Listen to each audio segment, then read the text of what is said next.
Thanks for tuning into the For Those Made to Do podcast. We are your hosts, Mandy Sahota and Bianca Pavel. This podcast is all about the doers who have achieved career success in the UAE and the stories that go with it.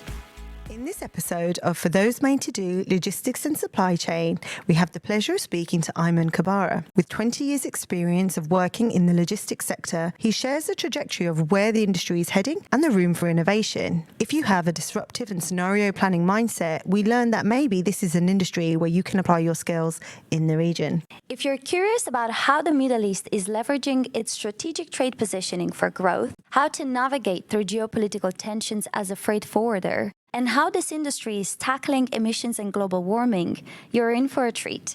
Grab some coffee and tune in with us. We hope you enjoy it.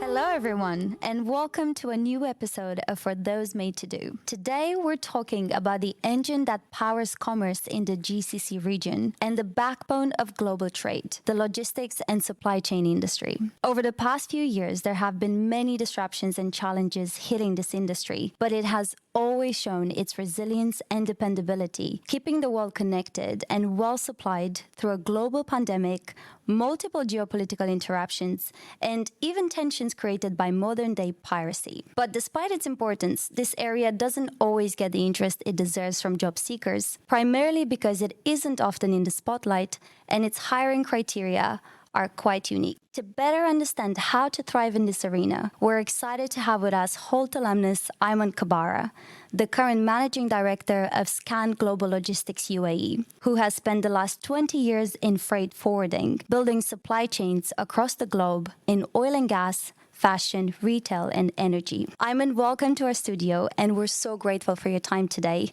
How are you doing? I'm very good. Thank you so much, Bianca. Lovely introduction, by the way. Thank you so much. Super happy to be here on campus. I feel like I'm at home, and I love to be back. We always love to hear that. It's really great to have you here. So we always like to start off with a little bit of an icebreaker to get the conversation warmed up. So in your role, you've had the opportunity to travel all around the world. What has been your favorite destination to date? All right.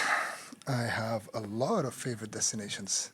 I've had the opportunity to travel to a lot of places, and sometimes I've been to the same place over and over and over and over and over again. Sometimes it becomes a bit boring to be back in the same place, but it has never been about the place. It's always been about the adventure or the people I'm traveling with, the people I meet at these destinations. I've had amazing experiences. I have stories from each of these trips and a lot of adventures. I mean, there's some that can be shared here, and so there's some that cannot be shared here. Where's the most obscurest place you've been to, or the one that doesn't get enough shine, shall we say? Maybe a bit underrated. Like Yes. people don't know much about it. I would say Kazakhstan, Almaty, Atirau, and Aktau. They were surprising for me. Yeah, totally different. You go to Almaty, it's a different experience than Aktau or Atirau. I've been to, back in the days during my oil and gas years, I've been to Erbil. And it was an amazing experience. I've been to Yemen once to support some of the oil and gas global multinationals, and it was also an unforgettable experience for me. Yeah, some odd places. Then you go to the well-known countries and staple destinations, and there's always something amazing to pick up as well, and something to learn. Yeah, definitely. I think the more you travel, the more you kind of expose yourself to new things, and it's always a good thing to do if you have the opportunity. So thank you for sharing that. So you've built a very successful career in logistics and shipping of close to 20 years. Can you walk us through some of your key milestones that brought you to where you are today? I would say I'm still building a career. It's not done yet. And it's, how do we define successful career? Right? It's a natural progression of someone who has been in the same industry for quite some time. I mean, how I ended up in this industry is the story, I would say. Yeah, we'd love to hear it. Growing up, I never thought I'm going to end up in a profession where I'm moving cargo. Yes. I mean, if you go back, you ask any kid today, what would you like to be when you grow up? And I bet you that no one's going to say, I want to grow up to become a freight forwarder. Mm-hmm. I never knew what freight forwarding is. Yeah, same. I think growing up, I wanted to be an architect. And I was passionate about drawing buildings and interiors. And then I discovered basketball, and I was convinced that I'm going to end up in the NBA. Then my DNA had a different opinion.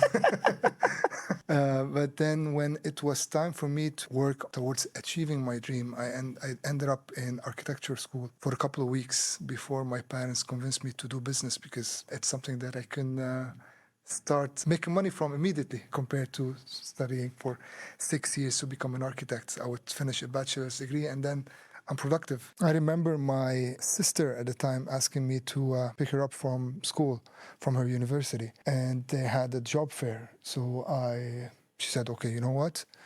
Why don't you go and check it out?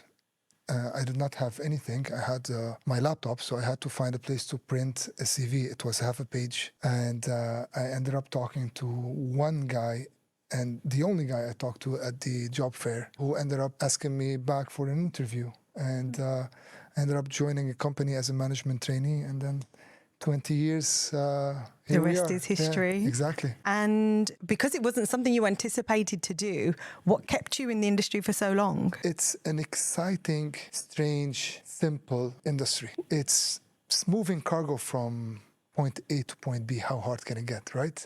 It's a simple process as well. However, there's always a problem. There's always disruption. There's always disruption to the actual shipment or to the process. It's like every day you go to work is a new adventure, and anything that happens anywhere in the world can impact our industry. So this feeling constantly on your toes and feeling challenged all the time is actually tiring yet rewarding.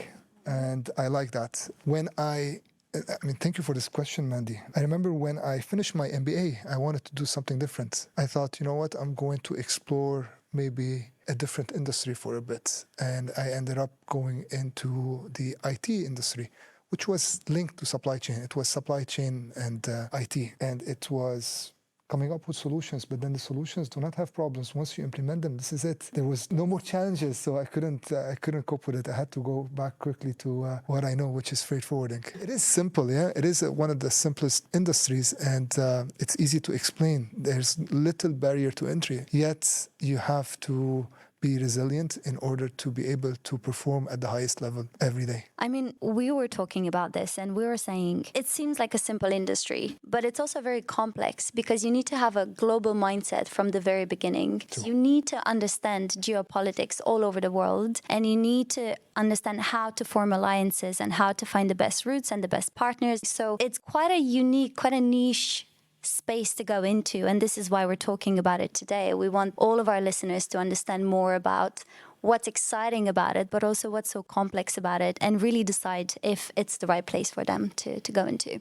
You're definitely right. You have to always stay up to date on what's happening in the world, whether it's economical upheaval, political, weather-related. So you have to stay up to date on everything that is happening in the world. Mitigation plans and contingency plans. But no matter how much you prepare and how much you think you're prepared, there's always surprises and there's always cases that you haven't seen. I mean, we learned a lot from the pandemics recently, and we had a lot of contingency plans in place in order to mitigate any potential risk that might arise that is similar to that. But then you have new cases that are either weather-related, like that geopolitically impacts your business, like the Red Sea case.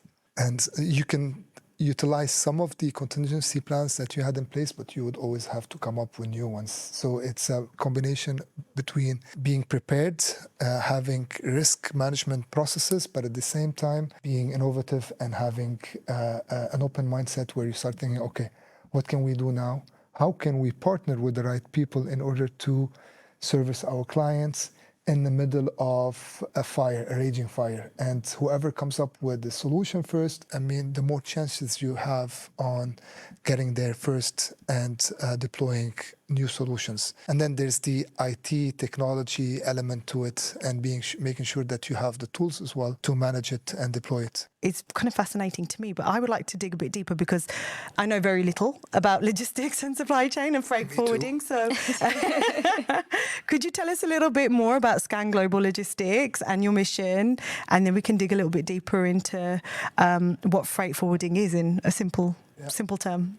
When I said me too earlier, I was not joking. I still learn a lot about logistics every day. I'm blessed to have a very strong team behind me, and they know their stuff, and they really know what they're doing, which makes my life a bit easier. But there's always a surprise during the day. So every morning I wake up super excited and I go to bed crying. You've asked me earlier about Scan Global.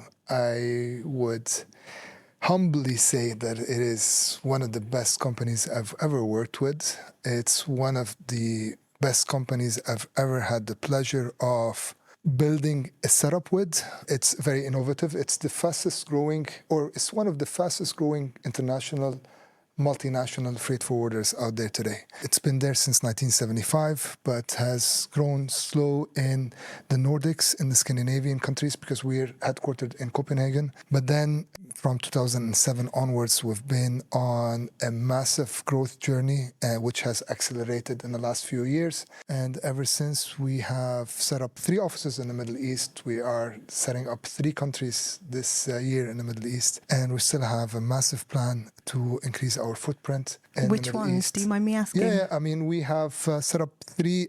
We have set up Dubai and Abu Dhabi, and we're setting up Dammam, Riyadh, Jeddah, and potentially Tabuk. We're setting up Cairo, Mersin, and Istanbul, and there's still a big plan for more countries to come. And this is only in this region. We are doing the same everywhere in the world, and we are adding a new country almost every month. Oh, wow. Yeah. It's an amazing place. It's very innovative. The motto of the company is to uncomplicate the world of logistics. It is not as complicated as we've mentioned. You, Bianca, for example, you should not understand the details. You should give it to a professional who makes your life easier, who will simplify the process for you. And what we have done in the last few years is really complicate the world of logistics, where we started, okay, we see new technology and we say, okay, you know what? We're going to use chatbots now. Why do we need to do this? Let's keep it personal. I want Mandy to call me and I would pick up and understand what the problem is, because we need to understand what her business needs, what your business needs, and then simplify the process and deliver the cargo without having to make it sound like it's rocket science, because it's not rocket science. Could you define freight forwarding for us as well? We've made it too far, by the way, without defining freight forwarding. Yeah. We should have started with this I'm probably. going to make you circle back a little bit, because I realised we didn't address it.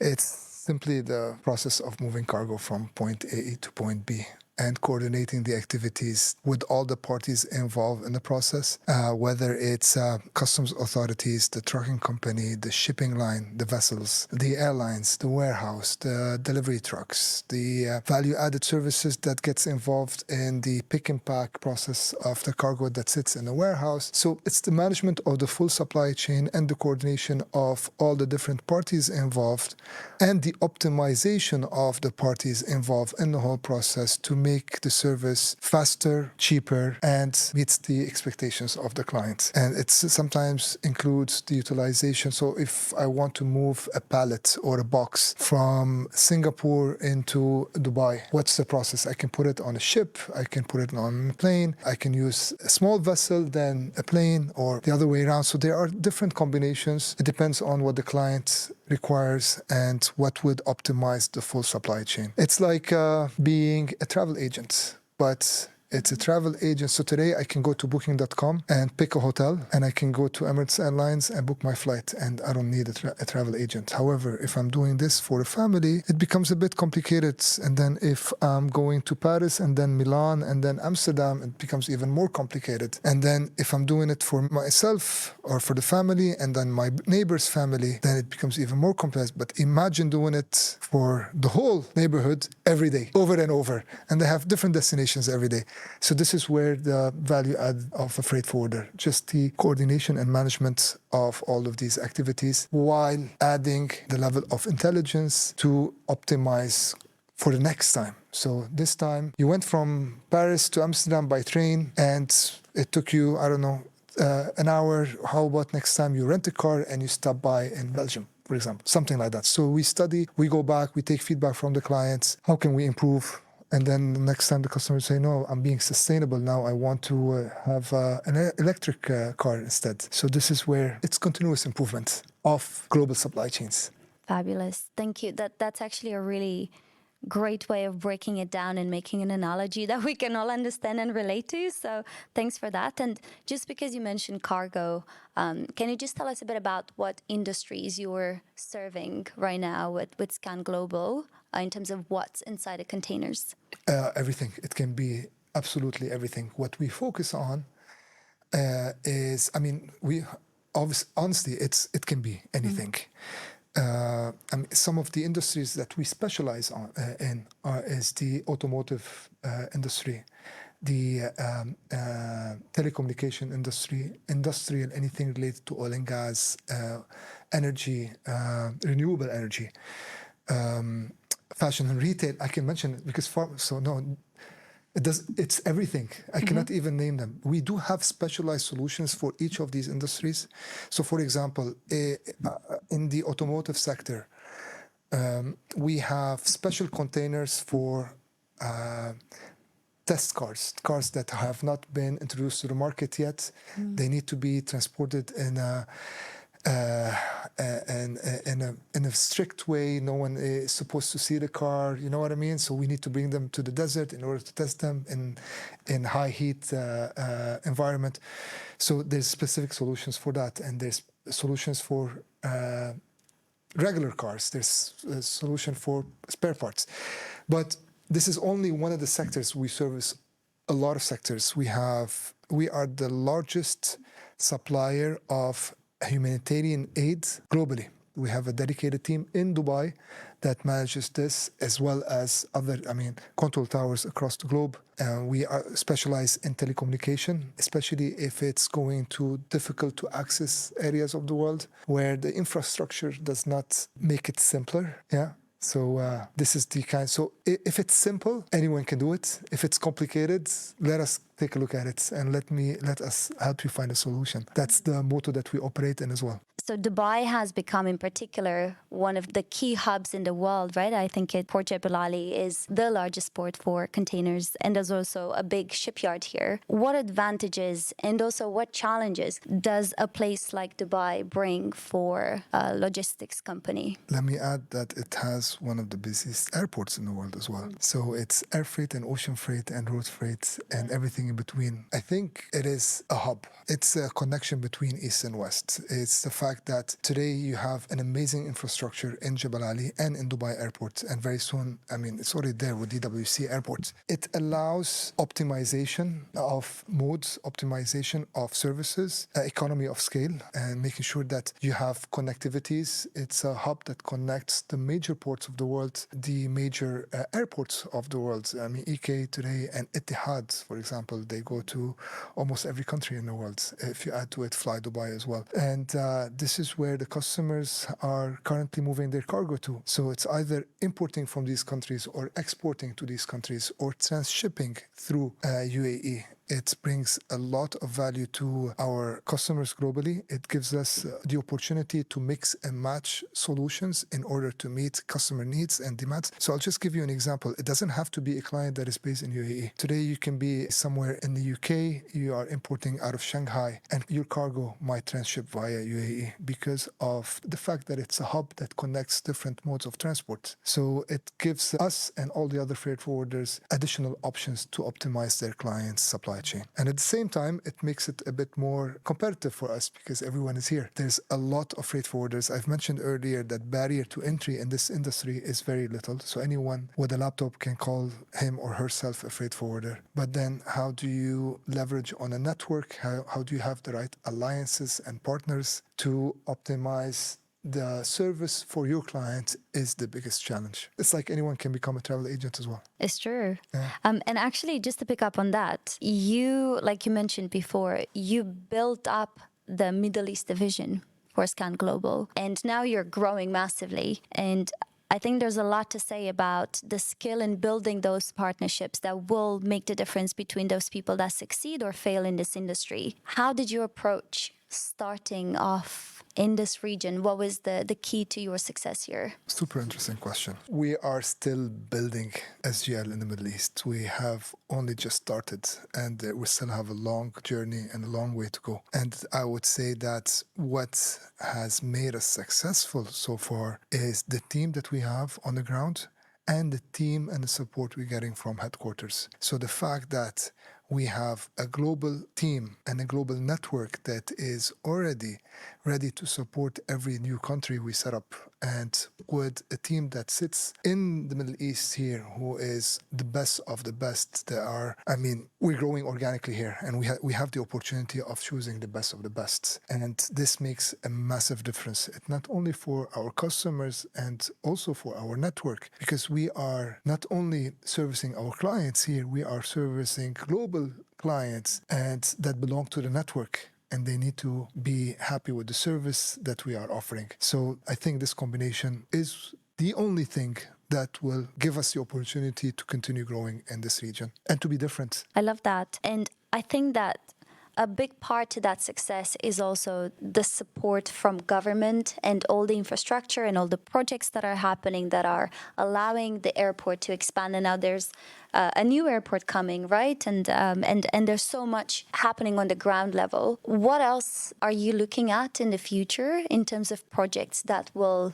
significantly impact your industry in this region? There's a lot happening. We're already expanding in Saudi. I was there last week and we were finalizing some of the team members. We already have a brilliant MD on the ground, and he is busy every day trying to create alliances within the country as well. So NEOM has kept us busy, for example, in the last year. Yeah, the infrastructure project and the fact that there's a lot of cargo that moves between UAE and Saudi has kept us extremely busy. But it's only one thing. Saudi is growing so fast. Every time I go back, there's something new. In terms of infrastructure, we have the King Abdullah Economical City. We have the NEOM project, as we already mentioned. There's the Saudi Rail. There's the Etihad Rail in this country that is going to play a massive role in the regional logistics and global supply chain. So there's a lot of exciting projects. This region being the hub and the connection between... growing up,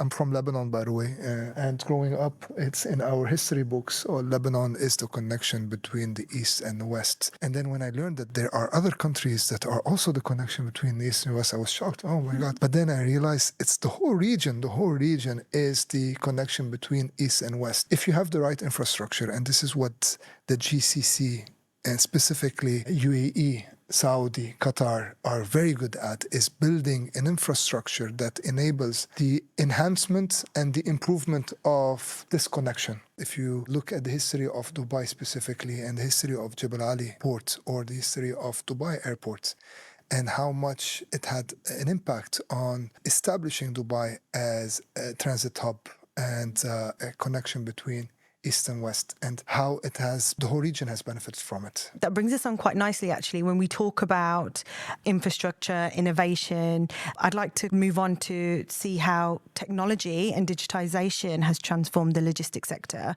And we touched on it a little bit earlier in regards to the role innovation plays in the success of how logistics is delivered. But how is it changing given, the influx of AI and kind of modifications of like GIS technologies and things like that?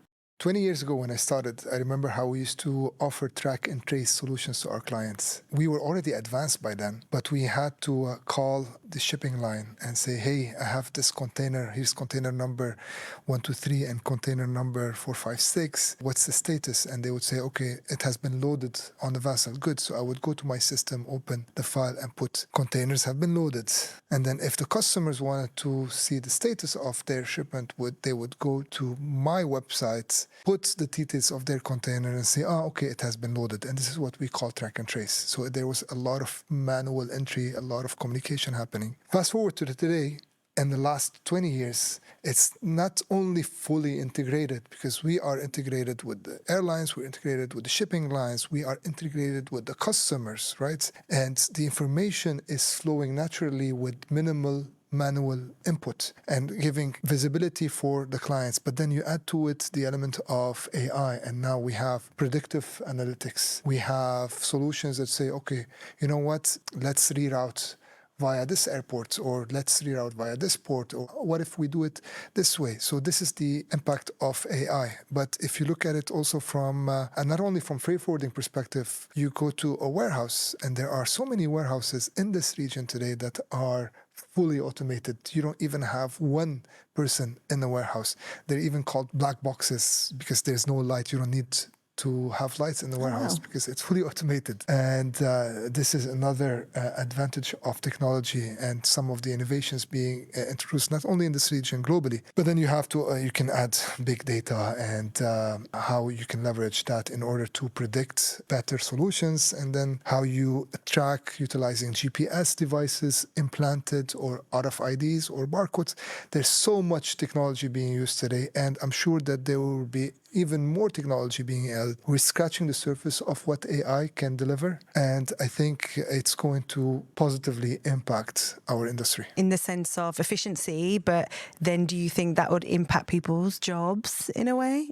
No, it would create new jobs, in my opinion. It would elevate the level of service that is being offered. It would reduce the number of repetitive jobs. There's always a new technology being added and being implemented, and it has never replaced. It has always elevated the level of service that is being offered. And then you have to look at it from a sustainable perspective as well. How are we going to contribute collectively and individually to reduce emissions and reduce CO2 emission that results from the transportation of cargo? And this is where the optimization of containers comes in. This is where the utilization of electric trucks comes in as well. So there's innovation or technology, I think, is a good enabler that will positively contribute to this industry. Just to bring you back to something that you mentioned at the very beginning, which is how you started off in this industry as a management trainee at Expeditors. How did that early experience contribute to your professional growth? So for a very long time, Expeditors was the best company in the world for me, the best company I've ever worked with, until I discovered Scan Global Logistics and until I've seen how Scan Global Logistics operates. But it's the place where I learned a lot. It gave me the opportunity to learn what freight forwarding is. Starting as a management trainee and having exposure to the different aspects of the business in a very short period of time gave me the opportunity to grow fast in my career and learn a lot. I think it gave me the opportunity to have an open mindset in my approach and knowing that no matter what, there's always a lot to learn about the industry. I think this applies to any industry, honestly. The more you get deep into it, the more you understand how little you know about it. And if you have an open mindset and if you are always excited about learning new stuff, you will always get something in return from that experience. And you'll always climb up to the next level, right? The more you understand an industry or a certain function, the more opportunities you see. And so the deeper you go into it. I think it's a mindset, Bianca. It's just the fact that you need to start thinking of this as a challenge. At the same time, it's something that I want to enjoy doing, because going back to what I mentioned earlier, no one would grow up saying, I want to grow up to become a freight forwarder. But then once you are a freight forwarder, there's two ways. You can look at it from a negative perspective and say, I'm going to punch in and punch out, go and do my own thing in the afternoon. Or you want to say, okay, no, I want to own what I'm doing and I want to make the most out of it and try to learn as much as possible and enjoy it, because you end up enjoying it. Like anything else, like golf. No one would play golf the first day and say, oh my God, this is the best sport in the world. After 20 years, you're still frustrated. Yeah, which is why I don't play golf. Amazing. And the industry has changed a lot. And we talked about how it's been disrupted. And now a lot of jobs are changing because of technology coming and augmenting how we do our work. So when you hire today, because you're managing a big team, what are some key traits that you're looking for in your team?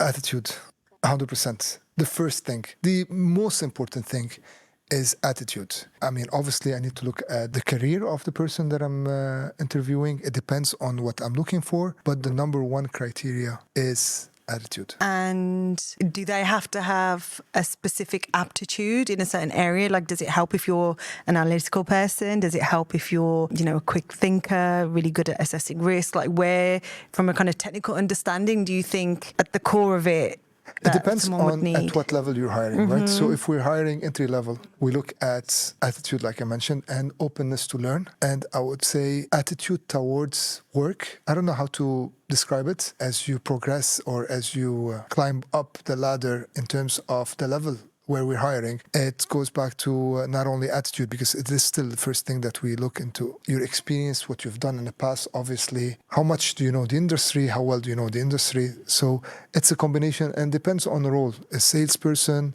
needs to be an extrovert. Sometimes we have the best people that are introverts, by the way. They are amazing, silent killers. And then you have operations are usually very analytical, smart. They assess risks properly. They look for alternative solutions all the time. So they have this also mindset of how different can I do it in order to service my client better. Given how much of a presence logistics has in this region, there's a lot of opportunity there as well in 100%. various different companies. If someone wanted to switch from a different industry into logistics, are there any certain industries that you think is a good match? Any industry. Any? Seriously, we've tried it in many cases. There's a lot of talent in the market, obviously, and there's a lot of freight forwarding companies in the market as well. But we have tried many times before, and most of the time succeeded in finding talents from outside of the industry with the mindset, with the business acumen that allows them to excel quicker than anyone who is coming from the same industry. So which industry? It can be anything. It depends on the role.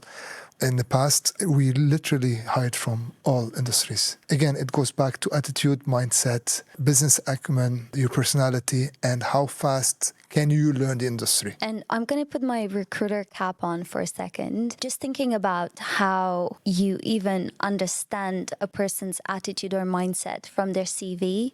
So if we go back to that idea of someone is junior, fresh out of their bachelor's or master's program, and they send you their CV. And granted, you're the managing director, you're probably not the first person who's going to look at that CV. But when somebody from recruitment gives you a CV and says, you should really speak to this person, I think they have the right mindset and attitude. What question do you ask them? What do you want to see for them to demonstrate the right mindset and attitude? Would you believe me if I told you that I never, ever, ever read a CV? I don't care what's written on a CV. No, I would never, and I have never read a CV. I don't care what you put, how many certificates you have, what you've done in the past. I mean, the only assessment that I would have is sitting in front of you or in front of a screen, because we do a lot of interviews online nowadays, and see you talk, read your body language, and really understand your history and what you've done and how you contributed to your company, whether it's in the pharma industry or whether it's in the media industry. How did you do? What did you do? And this is what matters to me the most. Then how CVs are filtered before they reach my desk as well. I mean, it depends on what we're looking at. And usually it's a set of criteria that we communicate. We want people with a certain number of years of experience. They've been in the country a certain number of years. And according to that, they would be filtered. Yeah, that sounds good. I think having that human lens when you're hiring is really important, especially since you've spent so much time building partnerships. I think you can count on yourself and on your intuition to tell you when you're speaking to the right person. I'm not always correct, yeah. I've done a lot of wrong decisions in my life, and I'm sure I'm going to continue making wrong decisions. Then obviously how you learn from these mistakes and how you adjust is what matters to me. I've done mistakes. Sometimes it was a joint mistakes where we thought the person is the right fit for us, and they found out that they are not the right fit for us, right? Or vice versa. So it's like fitting in. You need to find if your traits and your personality and your attitude would fit in with the culture of the company. But then also I feel like it's like most roles in industries, like for example, 100%. if we take strategy consulting, for example, not everybody is cut out to be a consultant. And I think this industry probably is the same. I think not everybody is cut out to work in this sector, but if it works to your personality type, then it can be your risk something. appetite Yes, as well. exactly. I think that's a really good way to put it. Then that's it. You'll have a job for life, like you mentioned. Yes, thanks for sharing that, actually. It's always good to hear your take as someone at the top of the pyramid on how you approach. In the middle of the pyramid, come on. We're still a long way to go. We're just hyping you up. Yeah. Okay, so we need to ask about the elephant in the room, which is sustainability. And, you know, we talked a lot about logistics, and we talked about how you move cargo through the seas, through the air, on the road. And then the question of emissions, sustainability, offsetting, and in general, just the climate change, they all come into question. So we'd all love to understand a bit about where you place sustainability when you make your decisions, and also what you're seeing across the industry, what other freight forwarders are doing? It's on the top of the list, and I'm not over-exaggerating here. It is on the top of the list, not only at the company level, but also on the individual level. I'll just give you an example. 2 years ago, I had an SUV. Now I have an electric car. And the reason is we are preaching sustainability in everything we do. We are, as individuals in the company, as much as when we go to meet customers, it's a core offering to any service we do. Unfortunately, today, moving cargo sustainably is more expensive than moving cargo the traditional way because of the additional cost of sustainable fuel or electric trucks, for example, or, biofuel. So, however, we know it. But when we go to a client, we offer two options, and it's up for the client. And we encourage the client to take a look at the sustainable option. But it's not our choice at the end of the day, right? However, it's something that we measure regardless. So if you are doing business with us, at the end of the year or at the end of the week or at the end of the month or the quarter, you want to say how much CO2 have you burnt or your cargo. So we have reports that can be generated based on the cargo that we touch to give you exactly how much CO2 you've burnt. And we give you options on how to offset. We don't like offsetting as much. We want to avoid CO2 from the get-go, from the beginning. I'm saying that this is when it comes to dealing with clients. I think in the Middle East, Scan Global Logistics is the first international freight forwarder that partnered with local conglomerates in Dubai to offer sustainable air fuel for cargo coming from Hong Kong into Dubai. We were the first in UAE, and something I'm extremely proud of. It's a brand that you all love as well. If you Google it, you'll find that it's a brand that I love as well. This is when it comes to clients. We always try to find the options when it comes to warehouses. We make sure that they are properly, the infrastructure is a sustainable infrastructure. But then when it comes to our consumption, whether it's in an office or in a warehouse, we measure how much electricity is being spent. It's like the culture of the company and of the individuals in the company. We absolutely love that answer. We had an episode on sustainability that people can listen to, and we're talking about carbon footprint, so anyone can understand what that is. And also, when we talked about finance, we looked at investments from that sustainability lens as well, and we asked someone from Deloitte exactly the same question. It was quite hard to put an exact figure to it at the time, so I'm just going to repeat the question, and you can, hopefully you'll be able to give us some idea of where the logistics industry is today. When you give that option to 10 clients to go sustainable, what percentage normally take it without naming any companies? The trend is increasing, for sure. It is not increasing in this region yet. It's gaining traction in Europe. There's the carbon tax that is currently being introduced as well. It's still on the agenda of most companies, but it's not the biggest priority. Yeah. No, that's what we know. I mean, we had COP28 here. I think it's good to be realistic of where we are right now, and we're trying to build transparency on that, because I think globally we know that we're not where we should be, but it's so great to see that there are more and more practical options to get us on track 100%. To achieve our targets. But let's set targets. So what I want to see is companies coming and saying, in 2023, how much CO2 did we emit, or what's our impact, our global impact? Give me a report. We've done 300 shipments from to how much did we burn? And then, okay, how are we going to reduce this by 10% next year? And we do this as a practice. So we have global clients where we study all of their shipments, and it can be thousands and thousands of shipments. We put them in a system, and then we optimize the routes, the connections, and the modes that are being used in order to reduce emission. And you will be surprised that most of the time you end up also saving costs. Of course, yeah. If you look at it at the macro level and you start thinking, okay, I want to reduce my emissions. And if you partner with the right company, obviously, which is us always. Of course. Okay, that actually leads us. I think it's nice to finish on a positive note, and thanks for sharing the positive steps that Scan Global are making. We will draw the conversation to a close there. But before we do that, we always close off our episodes with a bit of a teaser to our wildcard question that will be released in our bonus episode. This allows our listeners to reflect a little bit and digest the conversation that we've just had and to think about how they themselves would answer the question before they tune into the bonus episode next week. So on that note, we will be asking Ayman the following question. In your experience, how do you handle disruptions caused by political tensions, regional conflicts or unexpected events? And what contingency plans are in place to maintain the continuity of shipping logistics operations in the Middle East? It's a bit of a meaty one, but I'm really excited to see how you approach this question. And thank you, Ayman, for sharing and shedding some light, I think, as well on the future of shipping and logistics and helping us understand the sector a little better. It's lovely to be here. Thank you so much for It's a great your time. conversation. It's been a pleasure. Amazing. Thank Thanks. you.